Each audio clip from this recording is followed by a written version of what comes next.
지금 이 질문의 핵심 내용은 뭐냐면은요. 휴대전화 관련해 가지고 지금 비상계엄 이후로 뭔가 증거인멸용으로 없앤 적 있느냐라고 물어보는 거예요.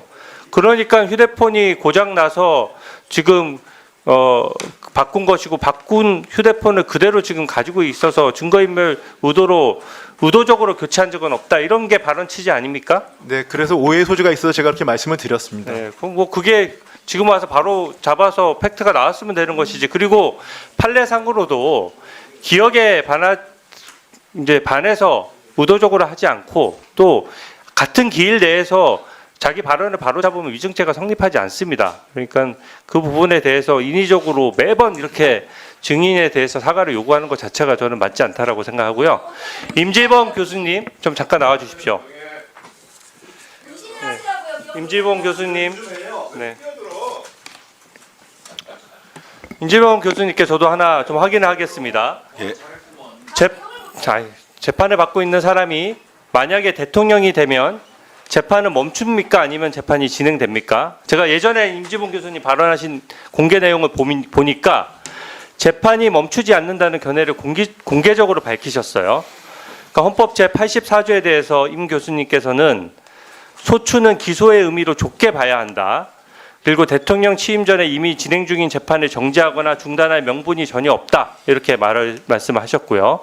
헌법 84조는 대통령에게 주어지는 특권 조항인데 엄격하게 해석해야 된다. 넓게 확대 해석하면 권한 남용을 정당화시킨다. 이렇게 지적한 바 있습니다. 학자로서 법률적 견해는 계속 유지되고 있으십니까? 아니 근데 그러니까 헌법 80조 재판을 받고 있는 사람이 대통령이 되면 관계죠? 재판이 멈춥니까? 아니면 재판이 진행됩니까? 제가 아까 그 법률적 견해의 일관성에 대해서 여쭤보는 거예요. 재판이 멈춥니까? 아니면 재판이 진행됩니까? 저는 최상목 부총리 이제 탄핵 청문회에 관한 네, 좋습니다. 들어가십시오. 들어가십시오. 네. 아니 참고인이나 증인은 기본적으로 그 객관성이 생명입니다. 법률적 견해를 밝히거나 학자로서 견해를 밝힐 때는 학자의 양심에 따라서 모든 견해에 대해서 객관적으로 밝힐 수 있어야 되는 것이거든요.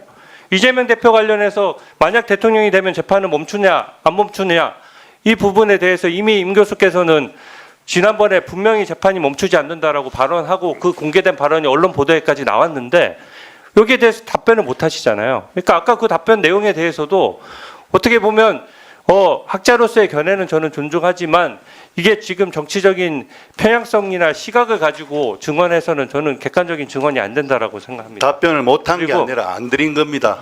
본 사안하고 아무 관계 없는 이야기를 질문하셨기 때문입니다. 들어가십시오. 네. 법문. 네. 답변 당연히 해야죠. 아니 아까 그때 답변을 못 하겠다라고 하니까 말씀드리는 거예요. 자, 양쪽 다 조용히 하시고요. 주진우 의원 계속 질의하세요. 네. 법무차관님. 네. 네. 지금 저는 이 탄핵 남발 상황에 대해서 좀 몇 가지 좀 확인하려고 하는데요. 네.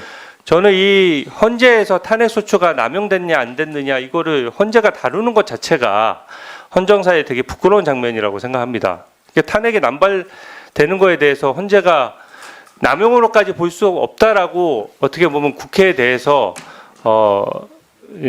말을 한 것이 면죄부를 준 게 아니거든요. 지금 예전 탄핵 사유를 보면 방통위 같은 경우에는 방통위원장이랑 그 직무대행 4명을 무려 연속으로 탄핵했고요. 그럼으로써 방통위라는 그 큰 조직이 민생을 위해서 완전히 운영되지 못했습니다. 그리고 이동관 방통위원장 탄핵 사유에 대해서는 복사붙이기를 하다 보니까 검찰청법에 의해서 탄핵한다는 내용이 들어갔어요. 방통위원장을 검찰청법에 의해서 탄핵한다. 이게 되게 코미디 같은 얘기거든요. 그리고 법무부 장관 탄핵 사유에는 야당 대표인 이재명 전 대표를 노려봤다는 이유가 탄핵 사유로 버젓이 들어갔습니다. 또한 탄핵 비용도 문제예요. 이게 지금 그 탄핵 소추됐던 국무위원들이 일을 못한 상태에서 국민 혈세로 월급이 나가는 것도 문제인데 탄핵 소추 대리인단에 벌써 4억 6천만 원을 썼다는 거거든요. 그리고 탄핵 소추 대리인단에 이름만 올리면 지금 청년 변호인 같은 경우에는 굉장히 사건을 수임하지도 못하는 판국인데 여기는 이름만 올리면은 천만 원씩 계속 지급을 하는 겁니다. 저는 이게 문제라고 보는데 어떻게 보세요? 네.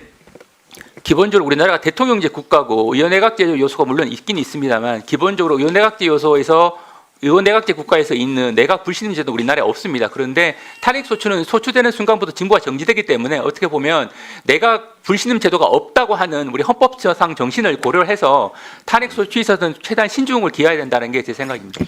네, 수고하셨고요. 주진 의원님, 제가 잠깐 못 들어서 그러는데 탄핵 소추 변론 비용 국회 예산 혹시 얘기하신 겁니까? 그 부분은 그러면 제가 좀 말씀을 드려야 되겠습니다. 이번 윤석열 대통령 탄핵 소추 법률 대리인은 17명으로 했고요. 이 기준은 박근혜 탄핵 때 17명을 했습니다. 그리고 각 당에 변호사들을 추천하라고 의뢰를 했고요. 그리고 소추단도 구성했는데 국민의힘에서는 공식적으로 참여하지 않겠다 이렇게 얘기를 해서 예, 말씀드립니다. 그래서 조국혁신당에서도 추천했고 그래서 17명을 구성했고요. 그리고 이것은 국회 규칙에 따라서 변호사비를 책정을 했는데 제가 보니까 국회 규칙이 잘못돼 있더라고요. 예를 들면 개인으로 하면 1,100인데 1,100만 원인데 로펌으로 하면 4명이 1,100만 원 가지고 나눠 갖는 거예요. 그래서 제가 소추위원으로서 굉장히 변호사들에게 오히려 200~300만 원 가지고 지금 변호사 활동을 한 거거든요. 그래서 죄송하다는 말씀을 드리고 그리고 다른 소추 사건 같은 경우는 여야가 동시에 한 명씩 동수로 변호사를 추천해서 같이 했습니다. 그래서 민주당에서만 일방적으로 변호사 비용을 썼다 이런 부분은 팩트가 아니다. 국민의힘이 추천한 변호사도 같은 수로 지금까지 탄핵 법률 대리인을 했다는 말씀을 드립니다. 다음은 박균택 의원님.